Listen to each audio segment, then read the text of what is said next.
Hello dear students.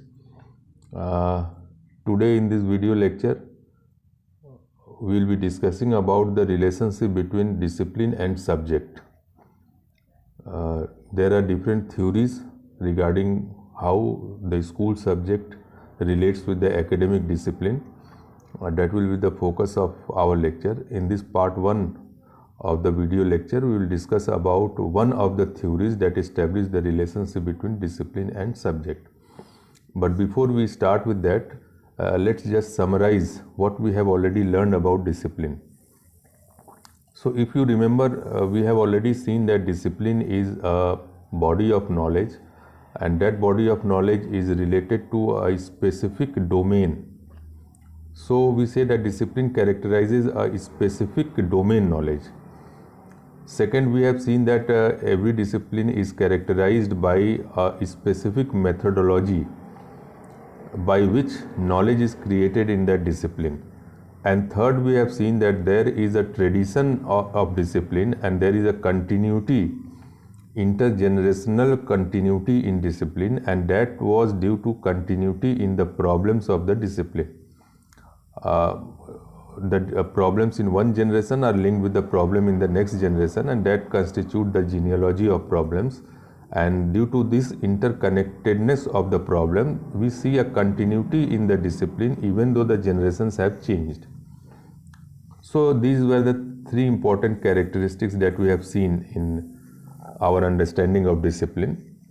And then we have also seen that discipline, the classification, discipline was outcome of classification of knowledge, and why knowledge was classified. We have seen three important purposes over here. Number one was engagement, and by engagement we mean the communication of knowledge and the tradition of the discipline from one generation to another generation. How it takes place?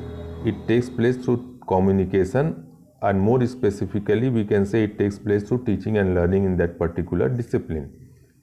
So engagement refers to the teaching learning process in the discipline by which the content knowledge, the cultural aspects of the discipline, the value system of the discipline, the epistemological base or the methodology of the discipline is transferred from one generation to another generation. Second, we see the purpose was extension, and by extension this purpose denotes the goal of the discipline, that was to create knowledge to understand the nature and its phenomena, to create knowledge that can help us understand our surrounding, the world in which we live. And the third important purpose that we have seen was the enrichment of knowledge in that particular discipline, and that enrichment takes place through research and development in the particular discipline. So teaching learning was there, use of knowledge to understand the world around us was there, and the enrichment refers to the further increase in the body of knowledge, changes, modifications, and enrichment of the body of knowledge in the discipline. So the 3E represents the purpose of discipline. Now we come to our topic, and that is the school subject and how we can define a school subject. Let's start with a simple definition of a school subject, and that is school subject is represented as a body of facts, concepts, values, techniques that are selected, organized and sequenced around predetermined educational goals. If you see over here, you can see that there are different ideas in the definition of subject.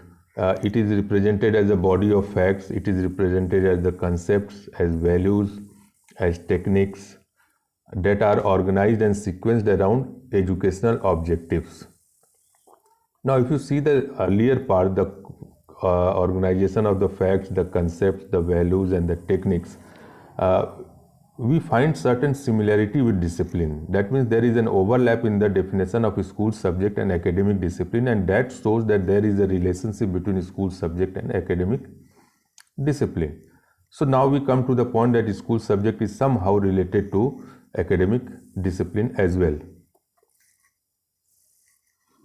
So we can conclude that there is a resemblance between the concept of academic discipline and the school subject, and that's why we need to understand to what degree there is a commonality, similarity or resemblance between the two, and when the two start differing from each other. So in other words, we want to understand the relationship between school subject and academic discipline. So there are different theories that explain this relationship. We will be studying about two important theories. The first theory is named as the doctrine of disciplinarity. In this video lecture, we will be discussing about this doctrine. And the doctrine of disciplinarity emphasizes that in our conceptualization of school subject, the discipline is at the center. We have to conceptualize school subject in terms of the characteristics of the discipline. And second, that the origin of the school subject lies in the discipline. So this is the central tenet, and it can be explained through certain points that we'll see over here. The first point, according to this theory, is that school subject is derived from the parent academic discipline. So the source of school subject is nothing but the academic discipline itself. The second point is that school subject is organized according to the canonical academic discipline. Over here we have the word canonical, and canonical refers to the particular structure in which the discipline is organized and the particular methodology that is used to create knowledge in that particular discipline. So our discipline is a systematic, organized body of knowledge where that particular knowledge has been created by a particular method, and it is enriched by following that method. So these are the canons of the academic discipline. Every discipline has their own canons, and according to those canons, the school subject is to be organized.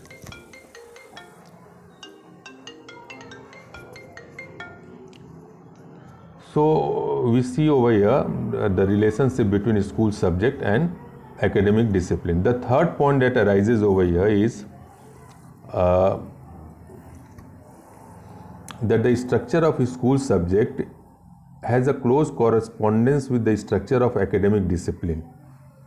So school subject has its own structure, but that structure is just a reflection of the structure seen in academic discipline. And what is that structure? How can we understand the structure of academic discipline?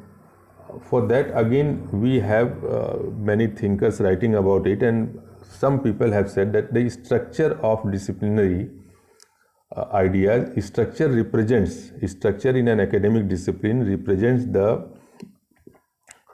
ideas and concepts in the disciplines that has been arranged in a logical relationship. So the different ideas, the different concepts, the different theories, when they are arranged in a logical sequence, that create the structure of the discipline. And this logical relationship between the different ideas and the different concepts are manifested, are reflected in the school subject as well. Then the third point in this theory is that school subject and academic disciplines are continuous. Why they consider it as a continuous? Because according to Brunner, the intellectual activities that are involved in a particular discipline at the higher education level or at the research level, and the intellectual activity that the students are engaged in at the school level, their nature is same. So nature of the mental processes that is being carried out at the higher level, at the research level and at the school level are same. The only difference is that it is at a more sophisticated level at the research level, and it is at a less sophisticated level at the school level. But there is a close resemblance, there is a close identity between the nature of the mental processes acting at the two places. So that's why he said that a school subject is nothing but a continuous of the academic discipline at a lower level, at a less sophisticated level, in a more dilute level. dilute form. And that's why many people say that school subject is nothing but a translation of the academic discipline in the school curriculum. It is translation of the knowledge and the methods and the values of the academic discipline in a diluted form at the school level.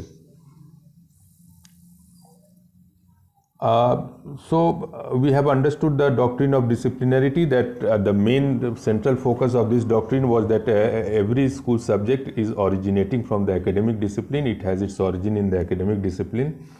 There are many other proponents who accepted this. One of them was Schwab, who influenced curriculum development at the school level in the 60s, and he accepted this doctrine with a little modification, and he said that we should first think about the learner, how they learn, what are their experiences, and in accordance to that, based on the nature of learning and the learner, we should select content from the academic discipline. But ultimately he is accepting that the source of knowledge in the school subject should be derived from the academic discipline itself.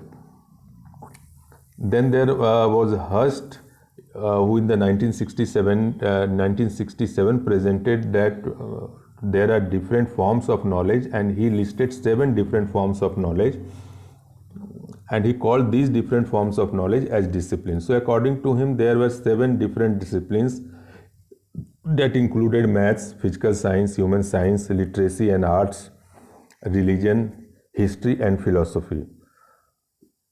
Hurst argued that the purpose of education is to develop the mind, and he said that the mind will develop by involving students in mental processes in these disciplines. So he said that mind develops through pursuit of these different forms of knowledge or these different disciplines. So we can conclude from his philosophy and what he was arguing that Hurst is basically accepting that we cannot think about a school subject without thinking about the academic discipline. In other words, he is accepting the point that a school subject has its origin in the academic discipline, and there is just a difference of sophistication at the 2 levels. Hurst is also endorsing Bruner's concept, Bruner's idea that the mental activities at the research level and at the school level are basically same in nature, and there is difference in sophistication level. So he said that we can develop individual mentally, they can be enriched, they can intellectually develop by getting them involved in the different mental processes of the different disciplines. So school subject is nothing but a reflection of the academic discipline.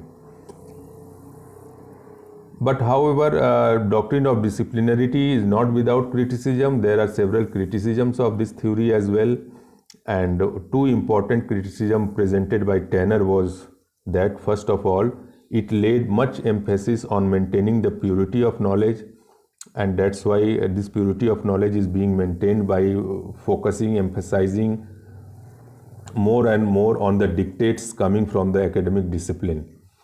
And second, he said that in considering school subject just as an extension, as a diluted version of the academic discipline, we are overlooking many different forms of knowledge, many common sense knowledge, many tacit knowledge, many knowledge related to the social problems and what students are learning from their life outside the school. So there is a neglect of such things if we consider school subject merely as an extension of academic discipline or merely as a translation of academic discipline. So this was the theory of doctrine of disciplinarity, and at the focal point of this theory was that a school subject has its origin from the academic discipline. A school subject evolves and emerges from the academic discipline. A school subject has the same structure as that is present in the academic discipline. School subjects are just a diluted version of the academic discipline, and school subjects are a translation of the academic discipline.